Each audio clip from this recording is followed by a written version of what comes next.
زمنګ په معاشره کې دا بهوده خبرې ولې ډېرې دي ځکه موږ دا خبرې د عمل نه نه شمارلې دا زمنګ فضول خبرې دا موږ د عمل نه شمارو دا موږ هسې یو ټیم پاسې شمارو دې ته موږ غپ شپ وایو دې ته موږ وخلنډول وایو دې ته موږ طبيعت آزادول وایو اسما قسم نمونه دي ځکه زمنګ دا خبرې په معاشره کې ډېرې دي او رسول الله صلی الله علیه وسلم فرمایلی څوک چې په الله او په ورځ د آخرت باندې ایمان لري فل یقل خیرا پس هغه سړی د خیر خبره کوي خلین د خیر خبره دی راوباسي چې د خلین پر تر اخیجه درړنه نو دې ته به یو سل کرت سوچ وکي دا خبره د خیر ده او زما په خیر تمامېږي او که شر او دې خبره نه مات او یا زما مسلمان ورته به تکلیف ورسېږي او که خیر او زما د دې خبره نه به چا دل ازاری وشو کدي کې به خیری فل یقل خیرا هغه د خیر خبره کوي چرته د خیر خبره او ته یاد نه او په تقدیر او قسمت کې نه او لیسمع دې سره خاموشي او بهترین عمل له مسلمان دی زیاتی خبرې نه کوي او مسلمان د زیاتو خبرو نه پریزي او زیاتو معاملاتو کې د مسلمان د چاغوتی نه و چپ دی پاتې دا چپ پاتې کېدل هم د مسلمان لپاره ډېر خیر دی موږ جندا موضوع بیان کو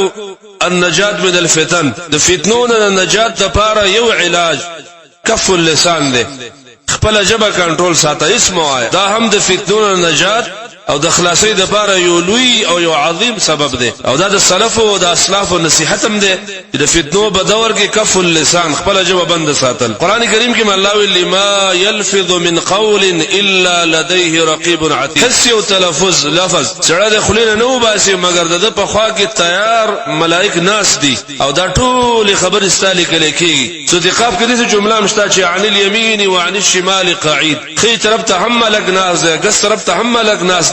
ستا هر خبره چې د خلین وزي دا خبره لیکل کی کدا سم خبره ده نو په سم عنوان باندې ولیکل شي د خیر په عنوان باندې او خي طرف ملائکه ولیکي کدا چپ خبره ده نو دا په چپ عنوان او په تعبیر باندې ولیکل شي غلطه خبره صاحب کاته کې ولیکل شي